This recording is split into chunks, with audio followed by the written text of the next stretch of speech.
그동안에 이 본문의 말씀을 가지고 그리스도인의 정체성에 대한 주제를 가지고 우리가 함께 살펴봤습니다. 과연 그리스도인은 어떤 정체성을 갖고 있느냐? 세상에는 딱 두 부류밖에 없어요. 하나는 하나님께 속한 사람이냐, 또 하나는 사단에게 속한 사람이냐. 오늘 요한일서는 중간지대가 없다고 합니다. 하나님께 속한 자 아니면 마귀에게 속한 자고, 마귀에게 속한 자가 아니면 하나님께 속한. 그러면 이 구별점, 어떻게 하면 하나님께 속한 자와 마귀에게 속한 자를 구별할 수가 있겠느냐? 그것은 바로 믿음과 사랑이라는 겁니다. 믿음과 사랑. 여러분, 미움이라는 것은 바로 마귀에게 속한 자입니다. 마귀의 성품이죠. 하나님께 속한 자는 뭡니까? 하나님께 속한 자는 하나님은 사랑이시라. 하나님의 고유한 성품이 또한 사랑입니다. 그리고 하나님께 속한 자는 사랑이 대표적인 속성이고, 마귀에게 속한 자는 미움이 대표적인 속성이라는, 이걸 가지고 여러분 우리가 그의 정체성을 확인해 볼 수가 있다는 거예요. 더 나아가서 오늘 여러분 사도 요한은 생명과 관련돼서 구별점을 얘기합니다. 사도 요한은 미움을 뭐라고 말하죠? 살인한 자다, 이렇게 해요. 미움과 살인을 동등한 선상에서 바라보고 있어요. 미움은 곧 사랑, 살인이고 살인은 곧 미움입니다. 미움의 동기에서 나온 거다는 거죠. 대표적인 게 가인이 아벨을 죽였죠. 미움에서 살인입니다. 미움은 곧 살인이라는 거예요. 사랑은 어떻습니까, 여러분? 사랑은 똑같이 생명인데요, 미움은 생명을 빼앗는 거죠. 근데 사랑은 뭡니까? 생명을 내주는 거예요. 미움은 다른 사람들의 생명을 빼앗는 거예요. 살인이죠. 동일하게 사랑도 생명입니다. 생명인데 어떻게 해요? 생명을 내어주는 거예요. 내어주는 겁니다. 대표적인 것이 바로 십자가죠. 십자가입니다. 여러분, 예수님이 십자가에서 우리를 구원하시기 위해서 예수님이 십자가에서 피 흘려 죽으셨어요. 그 출발점은 뭡니까? 사랑이었어요. 사랑. 그 사랑은 여러분 내어줌입니다. 자기의 희생입니다. 자기의 생명을 내어놓고 다른 사람을 살리기 위해서 자기의 생명을 내어놓는 자기 희생, 이게 바로 사랑이 갖고 있는 정체성이에요. 그러니까 뭡니까, 여러분? 동일하게 생명과 관련이 있는데, 절대적으로 생명으로 관련이 있는데, 마귀에게 속한 자는 미움은 살인하는 자다. 다른 사람의 생명, 가인이 아벨을 죽였죠. 또 하나는 여러분 어떻습니까? 하나님께 속한 자는 뭡니까, 여러분? 사랑인데, 사랑은 뭡니까, 여러분? 예수님의 십자가죠. 자기의 생명을 내놓았습니다. 그리고 우리를 구원해 주셨죠. 여러분, 십자가는 다양한 스펙트럼을 보여주는데, 하나님의 그 공의를 척도로 볼 수가 있고, 또 다른 면은 십자가는 하나님이 얼마나 우리를 사랑하는가, 이 세상에 이 십자가만큼 우리를 사랑하는 것은 없다라고 하는 사실을 우리에게 말해주고 있다는 사실이죠.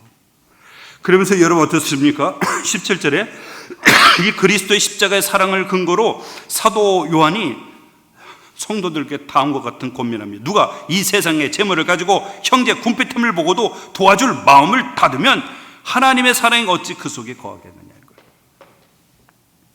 우리 주님의 사랑을 우리가 입었어요. 십자가의 사랑을. 그 사랑은 자기 희생적인 사랑입니다.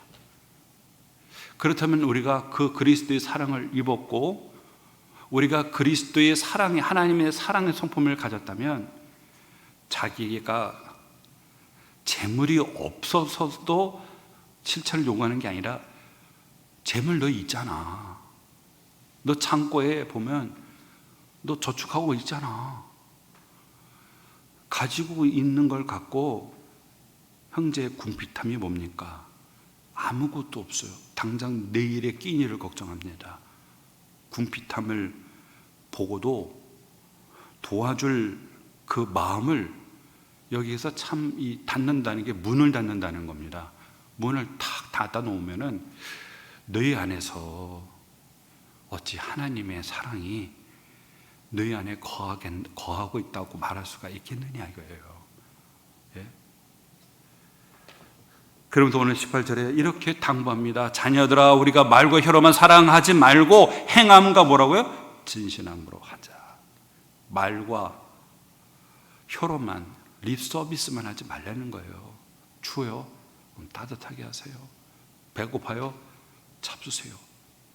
그렇게 말로만 하지 말고 가지고 있는 것이 없어요. 그러면 어떻게라고요?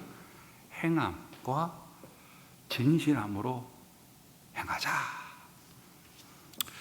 제가 지난 시간에도 여러분에게 로마 시대 때의 그 파트리아 포테스타스라고 하는 법에 대해서 얘기했죠. 아버지의 절대 권력을 얘기했죠. 그렇죠? 그래서 로마 시대 때는 아이가 태어나면은 무조건 그 집의 아들이 되는 게 아니라 그 아버지가 그 아이를 품어야 돼요. 그 갓난 아기를 가슴에 품으면은 그 집의 자식이 되는 거예요. 뭐 내 친자식이 아니더라도 내가 허락하면 양자가 되는 겁니다. 똑같은 권력을 갖게 돼요. 그런데 아버지가 자식을 딱 보는데 맨날 남아선호 사다니까 그 전에 우리나라 그러지 않았습니까? 솔직히 옛날에 임신을 했는데 딸이라고 하니까 뭐 양재물을 잡수시고 옛날에 어르신들 그 애를 떼려고 그거 참 몸에 얼마나 해롭습니까? 그거 잡수고 막 몸을 막 굴리고 막 애를 떼려고. 근데 애가 안 떼어지네요. 살아있네요. 그게 바로 접니다. 제가 둘째로 태어나서 그런 경험들 많이들 해요. 주변 분들, 특히 딸로 태어나신 분들. 근데 로마 시대 때는 여자로 태어나거나 장애하거나 허약하거나 집안의 형편이 가난하면은 애를 그냥 버려요. 시장에다 버리고 거름더미에다 버리고 하수구에다가 버리고 길거리에다가 버리고. 그래서 동물들이 와가지고 애를 그냥 물어가서 동물들이 잡아먹는 것도 있고, 또 애를 가져가다가 사창가다가 팔아먹는 사람들도 있고, 노예시장에서 노예로 팔아먹거나 아니면은 이 검투사 아시죠? 검투사로 이렇게 키우는, 그걸 다 주워다가 키운 사람이 그리스도인이었어요. 그런데 로마 시대 때요, 2, 3세기였어요. 로마 시대 때 큰 전염병이 들었는데, 그때가 이제 안토니우스 역병, 키프리안두스. 왜냐하면 이제 이 당시에 이 사람들이 집정관이었던데, 20대의 집정관. 로마는 이제 공화정이 있을 때는 황제가 왕이 아니라 원로원에서 이제 외적이 이제 침략했잖아요. 카르타고의 하니발이 로마로 한 휘젓고 다녔잖아요. 알프스 산맥을 건너와가지고 망할 뻔했어요, 로마가. 그러면은 로마는 위기가 발생하면은 집정관을, 모든 권력을 이렇게 집정관 사오다가 뭐 2년제, 또 좀 급하면은 또 연임시켜갖고 4년제 끝나면 이제 내려오는 거예요. 근데 모든 권력을 집정관 제도를 했었어요. 근데 여러분, 키프리안두스라는 사람은, 이 사람 누구냐? 하니발과 싸워서 이긴 사람입니다. 2세 때 역병이, 큰 역병이 나가지고 2000년 동안의 그 역병의 역사라는 책이 있어요. 보면은 이 역병 때문에 나라가 바뀐 경우들도 많습니다. 역병 때문에. 이 당시 얼마나 처참했느냐면은, 얼마나 많은 사람들이 죽고 막 역병이 막 퍼져가니까 막 수많은 사람들이 막 죽어가니까 가족도 버리고 병자를 거리에다가 내쫓기도 하고 시체조차도 방치를 시켰어요. 역사가들은 도시 전체가 완전히 패닉 상태, 공포에 사로잡혔어요. 그런데요, 그리스도인은 전혀 다른 발상을 보여줬습니다. 디오니시우스라는 사람이 당시에 성도들의 이 기록을 남겼는데 이렇게 말했어요. 그들은 위험을 무릅쓰고 병자들을 돌보아 주었다. 서로를 붙들고 두려움 없이 섬겼다. 이렇게 얘기했어요. 그러다가 죽은 사람도 많았어요. 막 역병이 도니까 가족에서 막 남편이 아내고 자녀도 역병이 드니까 그냥 버리는 거예요. 그냥 집에서 내쫓아 버려요. 길거리 여기저기 시체가 뭐 당연한 그런 시대에 그리스도인이 그들을 데려다가 정성스럽게 치료해 주는 거. 그러다가 자기도 죽어요. 서로를 붙들고 두려움 없이 섬겼어요. 이건 뭡니까, 여러분? 사랑이잖아요. 사랑. 참된 믿음은 사랑에서 검증이 되는 거예요. 믿음이 좋습니다 라고 말하는데도 사랑이 없어요. 막 냉랭해요. 무관심해요. 이기적이에요. 제가 전에 기도원에 가서 기도를 하고 이제 끝났어요. 그래서 집에 가려고 이제 버스 정류장에 있는데, 그 정류장은 뭐 기도원 사람들밖에 없어요. 기도원 수백 명이 몰려 나왔죠. 다들 막 금식 기도한 사람들이죠. 간절한 문제가 와서 누구보다도 막 그 기도원이 뭐 무너질 정도는 밤새고 막 산이고 저기도 막 사람들이 막 울부짖고 기도했는데, 제가 이제 저도 힘이 없어서 가방을 들고 이제 줄을 섰으면 줄을 맞춰줘야 될 거 아니에요. 버스가 오자마자 우르르 몰려오더니 서로를 막 치면서 버스를 타고, 저도 그렇게 해서 버스를 몇 번 놓쳤어요. 이러다가 집에 못 가겠더라고요. 그래서 저도 막. 여러분 왜 그랬을까요? 밤에 잠을 자는데 그 밤늦은 새벽에 왜 기타를 그렇게 치는지, 혼자 은혜 받으면 산소에 가서 기타를 치시든지, 사람들이 뻔히 다 자고 있는데도 거기서 은혜가 그냥 충만하셔가지고 막 기타로 막 독주를 해요. 어떤 분이 소리를 지릅니다. 제발 좀 잠 좀 잡시다. 그러면은 죄송합니다. 사람이 실수할 수 있으니까 죄송합니다 하고 하면 되는데, 거기다가 한마디로 확 소리 지르는 거예요. 예? 예? 노래도 못 부르냐고. 여러분 너무 에티켓이 없잖아요. 타인에 대한 존중이 없는 거예요. 예의가 없는 거예요. 예? 말과 혀로만이 아니라 행함과 진실함을 하자. 2000년 전에 우리 선배들, 사도 요한이 이 편지를 보내서 이 편지를 받고 있는 성도들은 그렇게 실천했습니다. 역사가 증명하잖아요. 그들은 그렇게 살았어요. 버려진 아이들을 다 주워다가 씻기고 입히고 옷을 입히고, 그리고 교육도 시켰어요. 그게 로마 사람들의 이 소수종, 유대계의 하나의 종파에 불과한 이 소수 종교가 어떻게 로마를 뒤집었는가, 국교가 됐는가. 1990년대 논문을 쓰셨던 이분이 내린 결론이 뭐냐면 사랑이다. 사랑이 로마를 감동시켰다는 겁니다. 사랑이 사랑. 오늘 이 말씀을 하면서 19절에 보니까 바로 이 사랑이 주는 유익에 대해서 이렇게 말합니다. 19절에 보세요. 이로써 우리가 진리에 속한 줄을 알고 또 우리 마음을 주 앞에서 굳세게 하리니 이랬어요. 이 사랑의 실천이 우리에게 주는 유익이 과연 무엇이냐? 첫째는 진리에 속한 줄을 우리가 안다. 여기서 안다는 것은 지적인 정보를 안다는 것이 아니라 확신인 겁니다. 저 사람 그리스도이다. 구원의 확신을 가지고 있는 사람이다. 하나님께 속한 사람이다. 그렇게 확신이 된다는 거예요. 그 사람의 믿음이 점검한 거예요. 점검된 겁니다. 참된 믿음이다. 그리고 그 사람은 누구예요? 하나님께 속한 사람이다. 두 번째 뭐죠? 또 우리 마음을 주 앞에서 굳세게 하리니 라고 말합니다. 여기 보면 원문에 보면 주 앞에서 우리의 마음이 굳세어진다. 하나님 앞에서. 여러분, 여기서 굳세게 하리라는 단어가 페이도라고 하는 헬라어 동사 썼는데요, 확신케 하다, 굳건하게 하다, 그런 의미를 가지고 있는 게 이 굳세게 하다는 겁니다. 다시 말해서 뭡니까?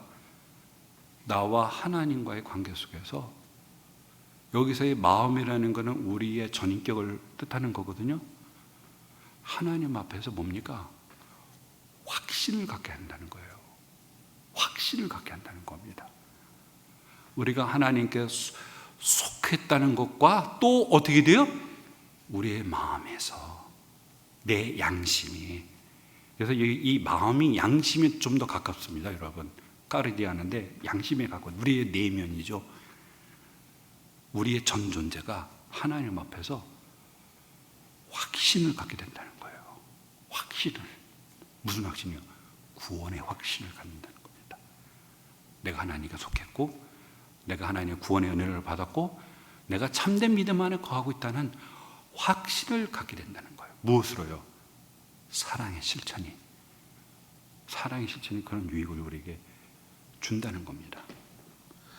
그런데 여러분, 또 한편 이 사도 요한은 정말 목회자예요, 목회자. 여기서 만약 끝난다면 많은 사람들이 어떻습니까? 머리를 끄적끄적거리면서, 나 오늘 아침에 집에서 수예배 드리러 간다고 하는데 남편 양말 그거 꼬은 거 보고 그냥 한번 소리 팍 질렀는데,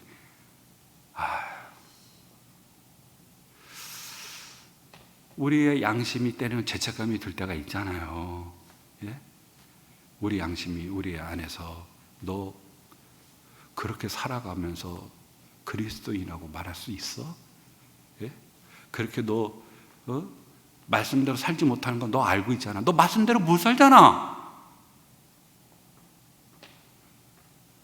이기적이고 탐욕적이고 정욕적이고 시기도 있고, 지금 계속 이게 시기에 대한 미움에 대한 얘기를 했잖아요. 시기도 있고 미움도 있잖아, 너. 그러면서 무슨 구원의 확신, 구원 확신할 수 있어? 그렇게 정죄감에 말씀을 읽다가 설교를 듣다가 집에 갈 때는 무거운 발걸음 때문에 수심이 가득 차가지고 잠도 안 와요. 내가 버림받으면 어떨까? 이런 것을 사도 요한이 잘 알고 있습니다. 사도 요한은 목회자이기 때문에 연약함을 잘 알아요. 그래서 오늘 본문에 보세요. 20절에 이는 우리 마음이 혹 우리를 책망할 일이 있어도, 여기서 책망이란 단어가 어떤 단어냐면 정죄감, 유죄, 죄책감. 지금까지 여러분 사랑에 대한 얘기했잖아요. 사랑은 뭡니까, 여러분? 그 표준이 누가 십자가에서 주님이 우리 죄를 위해서 죽으셨잖아요. 그 생명을 내어주었잖아요, 우리를 위해서. 이보다 더 큰 사랑이 어디 있겠어요? 예? 그것도 죄인을 위해서. 의인도 아니고 선인도 아니고 죄인을 위해서. 그리고 뭡니까?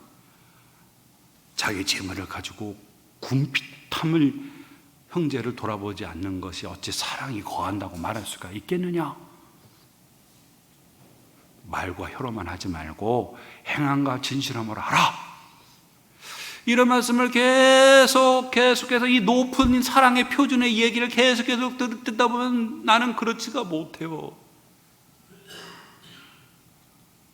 예배가 끝나고 집에 가면은 내 마음에 가득한 거는 확신이 아니라 정죄감만 드는 거예요. 다 정죄받는 느낌이에요, 기분이. 오늘 여기 보십시오. 우리 마음이 혹 우리를 책망할 일이 있어도 바로 이 점을 얘기하는 겁니다. 그러면서 뭐라고 하죠? 하나님은 우리 마음보다 크시고 모든 것을 아시기 때문이다. 하나님은 우리 마음보다 크다라는 것은, 우리 인간의, 여기서 마음이 양심이 가깝다고 말씀드렸어요. 양심. 우리 양심도 여러분 한계가 있어요. 우리 양심이. 그리고 우리도 말씀대로 살아가지 못하는 연약함도 있어요. 사랑을 실천하고 싶지만 나의 육체의 연약함도 있고, 나의 실수도 있고, 나의 허물도 있고, 나의 한계도 있단 말이에요. 마음으로는 원이로 돼. 때로는 그렇게 실천하지 못하는 나의 연약한 모습 때문에 괴로울 때가 있어요.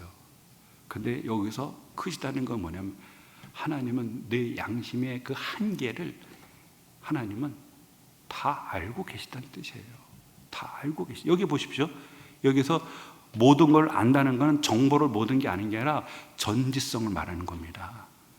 너의 연약함을, 너의 부족함을, 너의 한계를 하나님은 아신다는 거예요. 아신다는 거예요. 완벽한 걸 요구하는 거 아니란 뜻입니다. 우리도 실수할 때가 있고 연약할 때가 있고 그리고 또 오해할 때도 있지 않습니까? 여기가 계신 분 중에 시기하지 않은 적 있어요? 시기할 때도 있고 미울 때도 있어요. 네? 그런데 우리 안에는 양심은 그럴 때마다 우리를 콕콕콕 찌르면서 정죄감을 줄 때가 많단 말이에요. 그리고 또 사단이 와서 속삭이죠. 너 이러고도 교회에서 네가 무슨 권사야, 장로야, 목사야, 집사야, 너 뒷분대로 그렇게 살고 있어? 그리고도 너 천국에 가겠다 확신할 수 있느냐고. 루터한테 그러죠. 사단이 죄 목록 쫙 읽어주면서 네가 이러고도 종교 개혁을 해? 너나 개혁해. 너 이러고도 천국에 갈 수 있을 것 같아? 그 말을 들으니까 루터가 의기소침해서 맞다 다 맞아. 틀린 거 하나도 없어요. 근데 루터가 마지막에 이런 고백이죠. 주님이 나를 위해 십자가에서 죽으셨다.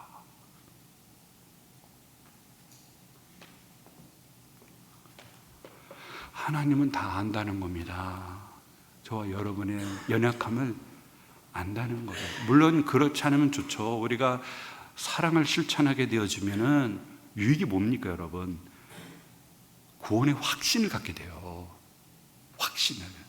근데 그렇지 못하면은 확신이 사그라들죠.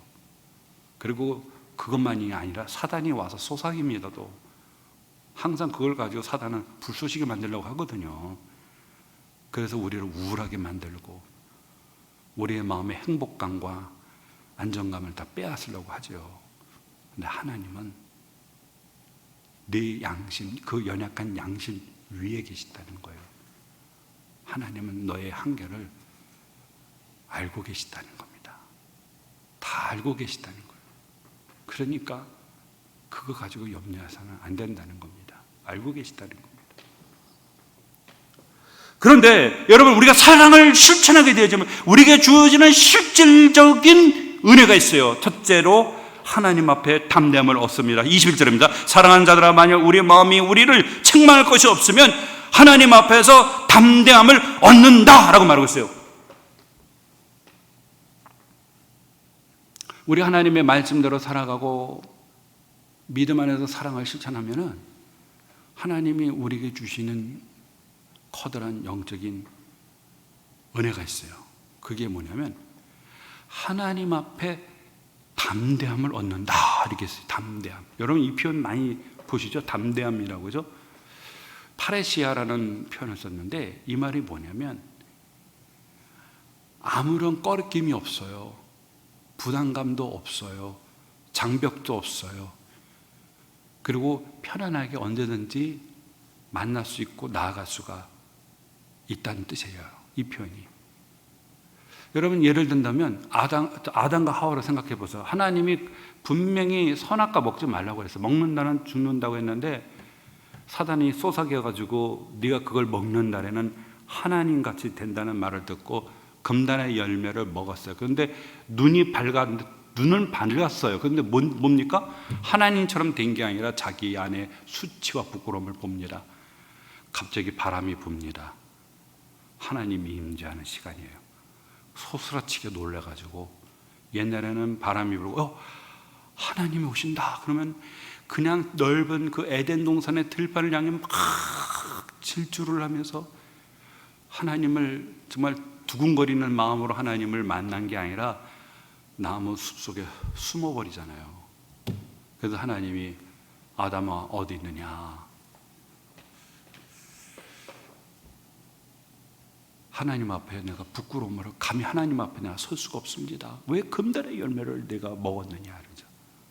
죄를 지으면은 우리가 하나님 앞에 나아가는 그 자체가 여러분 부담스러워집니다. 소원해집니다. 꺼려집니다.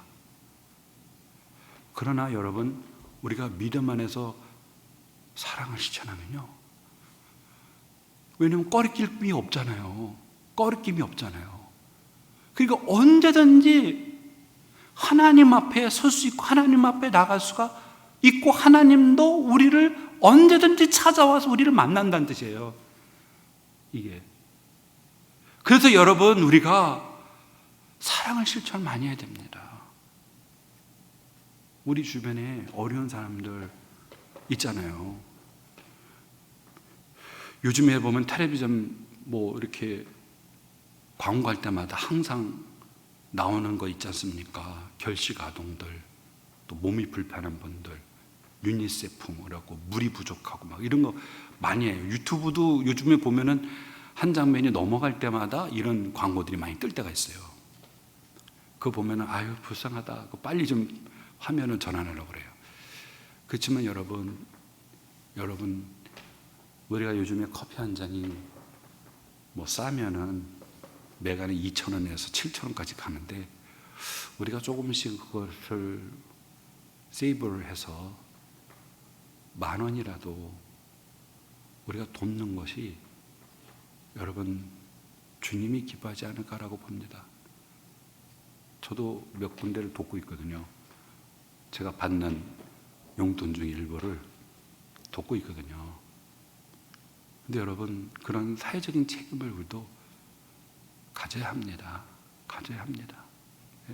이런 사랑을 우리가 실천하면요, 나와 하나님과의 관계가 뻥 뚫리는 것 같아요.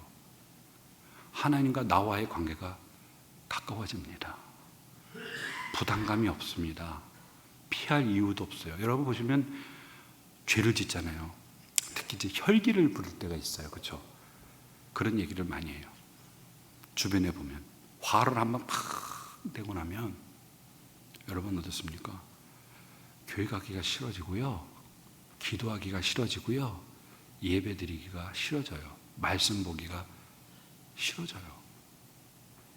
그래서 여러분 우리 마음에 사랑을, 우리가 받은 사랑을 내리사랑, 가족 말고 우리가 받은 사랑을 내 주변에 연약한 사람을 우리가 조금씩, 뭐 과도하게 집에 있는 재산, 너 땅이 있잖아, 집이 있잖아, 그게 아니라 조금씩 나는 우리들의 그 모습 속에서 우리가 하나님 앞에로 두벅두벅 걸어갈 때 꺼리낌이 없다는 거죠.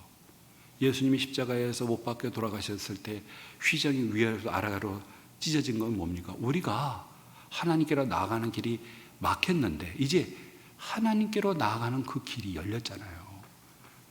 그런데 왜 안 갑니까? 문 앞에서 서성거리고 두리번거리고 매면 돌다가 집으로 갑니까? 열렸는데. 옛날엔 대제사장만이 들어갈 수 있었잖아요. 우리 모두 들어갈 수 있는 거잖아요. 그게 바로 사랑의 실천이 담됨을 얻는다는 겁니다. 두 번째로 기도입니다. 여러분 22절에 무엇이든지 구하는 바를 그에게서 받나니 이는 우리가 그의 계명을 지키고 그 앞에서 기뻐하시는 것을 행함이라. 두 번째 유익이 뭡니까? 사랑을 실천하면요, 무엇이든지 구하는 바를 그에게서 받는다 그랬어요. 무엇이든지. 하나님이 저와 여러분의 기도를 들으신다는 뜻이에요. 여러분 기도를, 네? 사랑을 실천하지도 않고 인색하고 내 주변에 어려운 사람들을 외면하고 하나님 주세요라고 기도하면 하나님이 저와 여러분의 기도를 듣는 거, 그거 여러분 어떻습니까? 우리 같아도 얌체예요. 그거 진짜 얌체예요. 안 그래요? 그런데 우리가 나누는 거예요. 어려운 사람은 돌아봐 보는 거예요. 그러면 하나님은요 더 물어주고 싶어요. 그냥. 예? 우리들의 자녀들이 보면은 얘가 참 보니까 착한 일 많이 해요. 애들이 받은 용돈을 가지고 어려운 사람들도 도와주고, 참 한참 먹을 때인데 한참 먹을 그런 사춘기인데도 이 애가 그 돈을 가지고 이렇게 휴지 줍는 할머니들 돕고 또 주변의 어려운 사람들을 위해서 기부하고 그러면 여러분 어떻습니까? 기특하고 더 주고 싶죠. 또 이런 애들은 또 용돈을 많이 구하지 않아요. 얼마 필요하니? 하면 3만 원이요. 그러면 어때요? 10만 원이 나올 수가 있어요. 그와 같아요. 하나님께서도. 예? 사랑을 실천하면요. 그 사랑을 실천을 하면은 얼마나 기특합니까? 하나님께서 구하는 그 기도 응답해 주신다는 거예요. 속히 응답해 주신다는 거예요. 그리고 이렇게 사랑을 실천하는 사람은 더 많은 사랑을 구하고 실천하기 위해서 구하는 거란 말이죠. 그러면 더 하나님께서 채워주시는 거죠.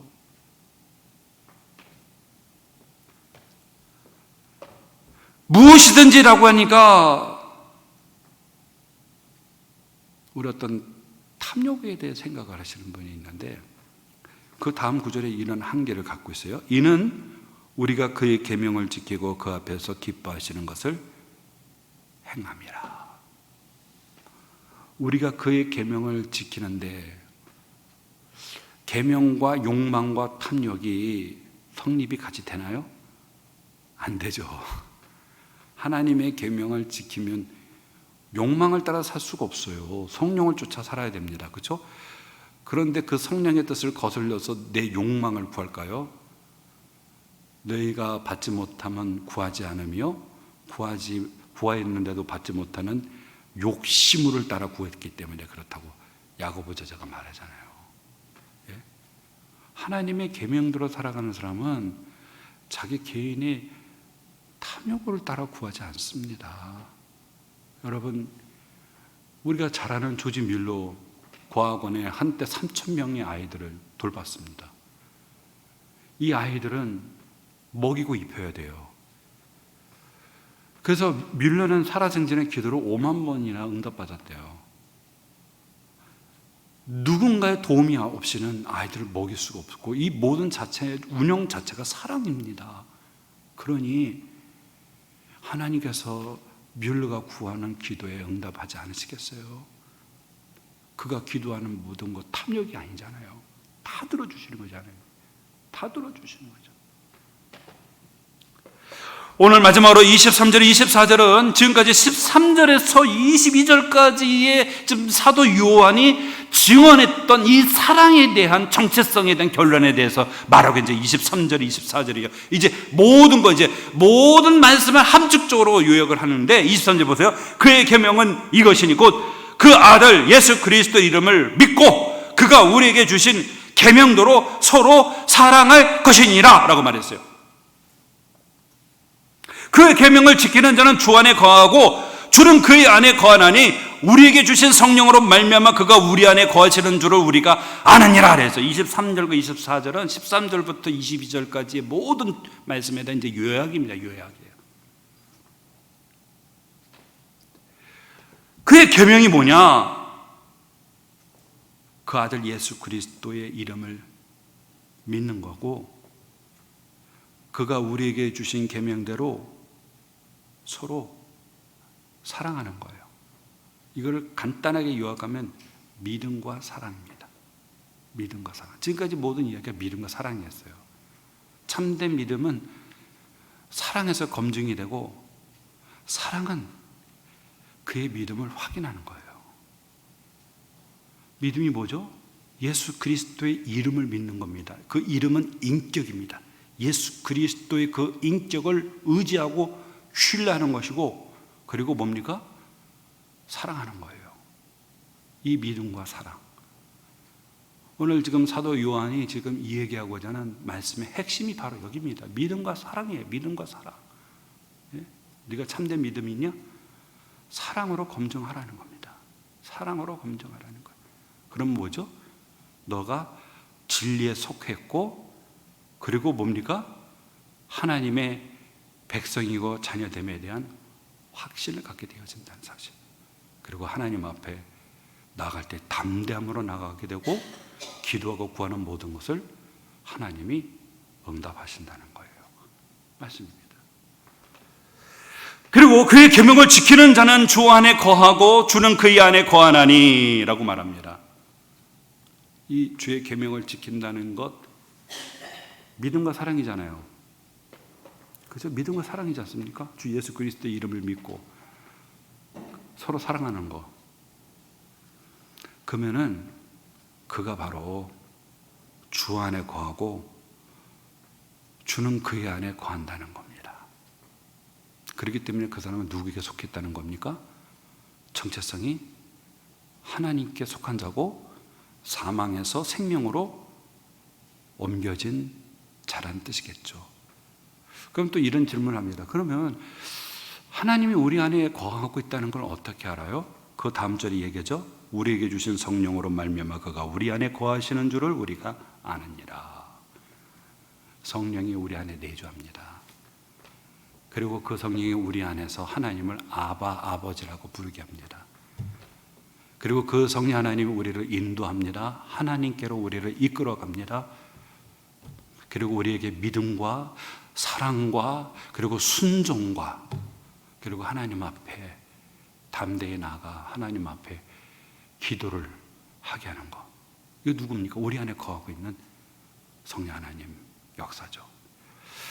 여러분, 말씀을 맺도록 하겠습니다. 오늘 우리가 그동안에 살펴봤던 것들, 사실은 3장 7절부터 24절까지의 말씀이죠. 이 말씀 속에서 우리 사도 요한이 말하고자 하는 바가 뭡니까?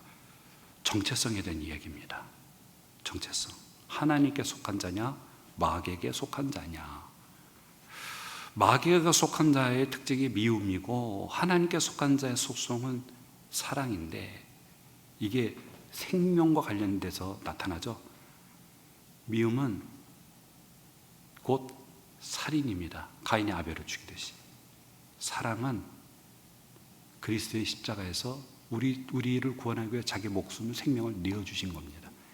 미움은 다른 사람의 생명을 빼앗는 거고, 사랑은 다른 사람의 살리기 위해 내 생명을 주는 겁니다. 이 사랑이 우리에게 주신 유익이 뭐냐? 내가 진리에 속했다는 거, 그리고 구원의 확신을 얻고요, 하나님 앞에 나아가는데 거리낌이 없어. 내 양심에 부담감이 없어요. 하나님 앞에 나아가 교제하고 하나님 앞에 기꺼운 마음으로 나아가게 하고, 무엇이든지 기도할 때 하나님은 기쁨으로 저와 여러분의 기도를 들으신다는 겁니다. 그러면 우리는 누구에게 속해야 되겠습니까? 하나님께 속해야죠. 우리 안에 성령 하나님이 거주하십니다. 하나님 안에서 풍성한 사랑을, 나눔이 넘치는 저와 여러분 되기를 주의 이름으로 축원합니다. 기도하겠습니다.